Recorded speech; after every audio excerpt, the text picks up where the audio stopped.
Class, welcome back to another video. We continue today with maximizing area, but with borders now. Okay, so last video we just focused on maximizing area with fences. Now we're adding a little bit to that and incorporating borders as well. So let's jump right into it. We have a gardener that has 80 feet of fence to enclose a rectangular area, or a garden. She plans on making a walkway around that garden that is 3 feet wide. Okay? So this is incorporating two things. We know what to do from our last video with this 80 feet of fence to enclose a rectangular area. Alright, boom. And maybe I make my X's here, which means what? Remember, 80 feet has to go all the way around. I'm putting X's here, which means I have how much left for the other two sides? I have 80 minus 2x. Now what do you need to remember? This has to go to both. So you have to divide everything by 2, which means you have 40 minus x for both of the remaining sides. Okay? Oops, sorry. Okay. This should also work if we add x plus 40 minus x plus 40 minus x, we get to 80. Now here is where we add. We're not done. We now know that we are adding a walkway around our garden. Okay, we're adding a walkway. And what do we know about that walkway? The walkway all the way around has to be 3 feet wide. So right here is going to be a 3, and over here is going to be a 3. Let me put some arrows so you know what I'm talking about. And over here is going to be a 3, and over here is going to be a 3. Okay? So we need to incorporate that walkway because we want to find the area of that entire figure. So let's think about this. Where we used to just have x, right? From here to here is x. Well, now we're going up 3 and down 3. So this, what used to be a width of x, is now x plus 6. Which means this is x plus 6. And how about on the side? Well, here we had 40 minus x. If I jet over 3, and jet over another 3, that means I'm adding 6 to 40 minus x. So this turns to 46 minus x, and same thing on the top. So now we know that we have different dimensions. Where we used to have x and 40 minus x, now we have x plus 6 and 46 minus x. When we go ahead and write an equation that represents the total area, well, this kind of stays the same. We know that area is going to be base times height, or if you want to say area is length times width, that's fine, however you want to think about it. Either way, we need a function. So a of x, and it says to write an equation that represents the total area of the garden and walkway. So both of these things together, which means we need to use our outside border. So, a length, or a base, if you will, and then a height, or a width, whatever you want to call it. I just need the two dimensions being multiplied together. Now, we are not done. And the problem here is, remember, this is all no calc, which means we can't just go and plug this into our calculator. We need to figure out what this is in standard form. So we need to start distributing. Let's see, we have x and 46, so 46x. And we have negative x squared. Then 6 and 46, okay? 6 and 46, don't freak out. Remember, you know how to multiply. 6 by 46 is, well, 36, because 6 times 6 is 36. 6 times 40 is 240. 276. Okay, got it. Plus 276. And lastly, I have a 6 and a negative x, so that's negative 6x. Alright. So to finish this up, to finish up our function, we are going to say that a of x is equal to, and then we go in descending order. So negative x squared, 46x and negative 6x, okay, plus 40x, and plus 276. And that should be our area function.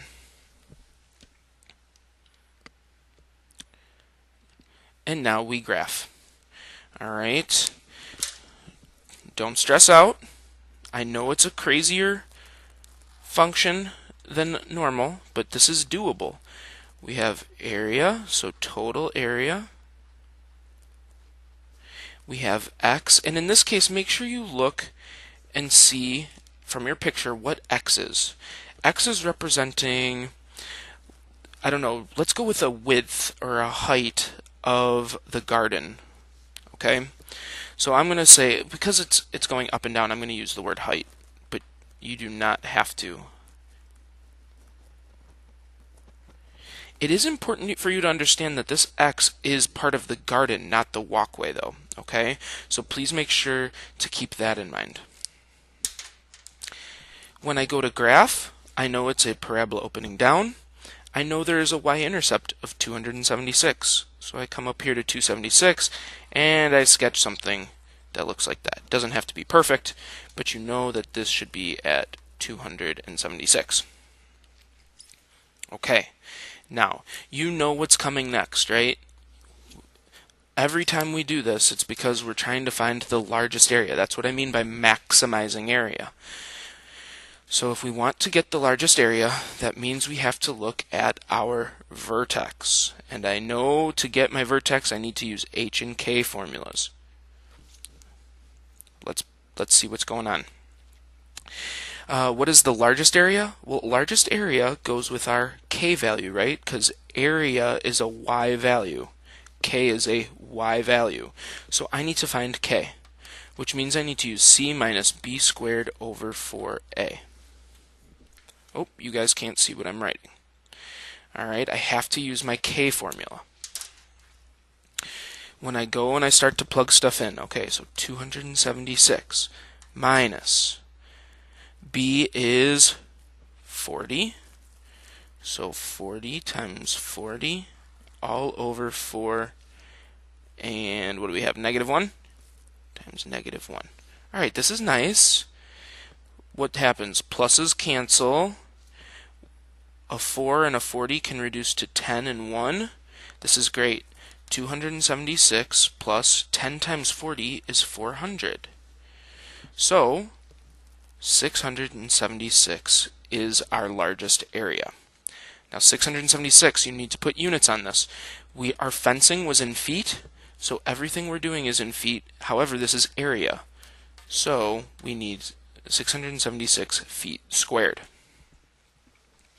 Find the dimensions of the total area.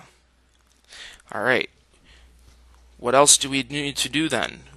If we need to find the dimensions of the total area, that means we need to get our x value, because x is going to help us start to find lengths and widths, right? We know that x is height. So we have to also use our h formula. H equals negative b over 2a, or negative 40 over 2 times negative 1. So I cancel. This becomes a 20 and a 1. Alright, so h is equal to 20 feet. Now, be very careful. Please make sure to go back and read. I can ask you for a bunch of different stuff here. I could be tricky and I could ask you just for the dimensions of the garden, or I can make it a little different and I can ask for the dimensions of the total area, which is what I am asking for. So our total area, we need our x, or our 20, because that is our maximum x value, but it has to go into what? The purple values, or the purple expressions, or the green? The green. The green expressions represent the total area. So I would have to go with, let's go, how about this, base and height. I'm going to go ahead and say base is 46 minus x. 46 minus x. So 46 minus 20 is 26 feet. Now the height is x plus 6. 20 plus 6 is 26 feet. So our walkway, or our total border here, our total area, should be 26 by 26 feet. Okay? All right. Let's jump into one more example where this time we don't necessarily know the border. Okay? We're not given a border. We have to find it. Okay. So, as we read this, we have a magazine, pages are 8 by 10 inches. Article gets printed in the middle of the page with uniform margins. Okay? Then we also know that the area of the article is to be 48 inches. So what should the widths of the margins be? All right, well, let's think about this. We definitely know that we have a page that's 8 by 10. All right, so I'm going to try and draw that. Something like this. Okay, here's my page, 8 by 10. Now I also know that I am going to be putting an article in the middle, correct? I'm going to be putting an article in the middle, and what is going to be true? Absolutely everywhere there is a margin of x. Why did I have to put an x? Because I don't know the margin, right? That's what we're trying to figure out. We're trying to figure out the width of the margin. So we have to put x's there. So now what we have to do is we have to write new equations for our article based on our picture now. And hopefully you guys realize that if from here to here, from corner to corner, up at the top is 8, and then I have margins of x on both sides, well then what is my dimension, my new dimension, from corner to corner of the article? Well, I had 8, and then I took away an x to get here, and I took away x to get here, so 8 minus 2x. All right. What about the height of the article? Or the length, whatever you want to call it. Well, same thing, right? I had 10 going from top to bottom, but then I removed one x, I removed another x, so this is 10 minus 2x. All right, we now have the dimensions of the article. So, when we go and we write an equation that represents the area of the article, this is easy, guys. We know that area is going to be base times height, and we know that when we write a function, we just put in our two sides. So our base we can say was 8 minus 2x. Our height we can say was 10 minus 2x. And again, because we want to be using our h and k formulas, or not really h and k, but because we are going to have to set this equal to something or solve using this function, we are going to want to get it into standard form. Okay, so that's what we're going to do now. We're going to FOIL or distribute, whatever you want to say. What do we got? 80 and then minus 16x. And then we have negative 20x plus 4x squared. Okay, let me double check that. 80 good, negative 16. Yes, okay. So when we clean this up and we go in descending order, we are going to say that we have 4x squared minus 36x plus 80. All right? Okay. Now, it says to find the width of the margins. It says to find the width of the margins, which means we need to get our x value, right? That's what we're trying to find. X was our margin, so we want x. Is there anything in the original problem that we can use to help us? Magazine, if the area for the article is 48 inches. Ooh, okay. We know that the area of the article has to be 48 inches. We know that we have a function for the area of the article. We can plug in 48, or set it equal to 48. and solve. All right, now this is a quadratic equation. So to solve quadratics, got to set equal to 0. And when I subtract 48 from 80, I believe that is 32. All right, now this is some good practice on factoring. We should probably take out a GCF. I think that will be helpful. Make this easier on ourselves, so that would become minus 9x and plus 8. This factors really nicely to minus 8 and minus 1.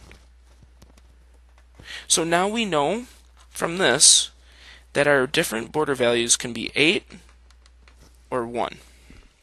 Now, at this point in time, I need you guys to be logical. Think with me here. If your page sizes are 8 by 10, is it even remotely possible for your border to be 8 inches? Absolutely not. Okay? Once you guys get your answers, you need to start checking for extraneous solutions, okay? I want to see that 8 is an option, but I also need you to understand that that is extraneous. That is not possible. It does not work. So we know that our final answer is 1 inch margins. Okay? Cool. All right. The next part is not too tough. It's just practicing writing equations. All right. I give you this picture now. I want you to understand how to write different equations based on this picture. So, first things first, a poster consists of a picture surrounded by a frame. Okay, so think about this. The whole thing in purple, that's the poster. All right, that's the poster.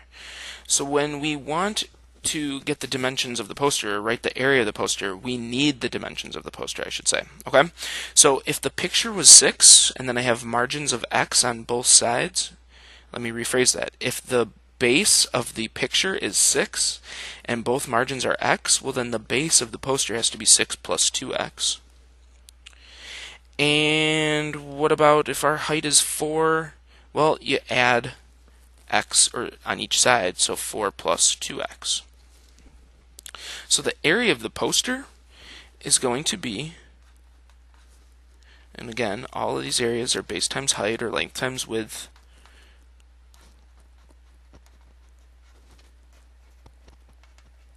All right. Now for right now, because we're not going to really, actually no, let me rephrase this. We are going to use this, so I'm going to go ahead and distribute this. All right, I want to get this in standard form so it would be ready for us if we need it. So 4 times 6 is 24, 4 times 2x is 8x, 2x times 6 is 12x, and 4x squared. So our final area function for the poster should be 4x squared plus 20x plus 24.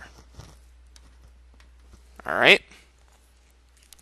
Now the area of the picture is really easy. Don't overthink this, guys. The area of the picture isn't even an equation. We know that the area of the picture is just 4 by 6. And we can go with inches if you want. Okay? Now the area of the frame. This is the one that seems to give people the most trouble.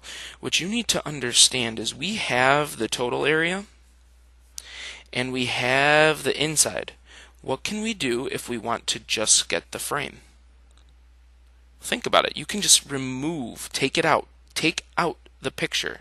Take out the shaded part to leave you with the frame. So what you're going to do is you're going to take the total area and you're going to subtract the inside area. Okay? So a border area should always equal the total area minus the inside area. So what would I say here? A of x equals the total area, which is 4x squared plus 20x plus 24, minus the inside area, minus 24. So when we clean this up, what happens with our 24s? Goodbye, see you later. A of x equals 4x squared plus 20x. And you are more than okay to leave it like that. Alright, the area of the frame is equal to that of the picture. Don't overthink this one. We just found the area of the frame to be this piece, 4x squared plus 20x. We want it to be equal to the area of the picture, which is 24. So again, you guys, you just set these two things equal to each other. You're going to say that 4x squared plus 20x is equal to 24. Now, that's all I need from you right now. If we were actually solving this and trying to figure this out, I would need you to move the 24 over and solve it. Okay? So, that is maximizing area with borders. Thanks for tuning in. I hope everyone's doing well. I hope you have a great day. See you next time.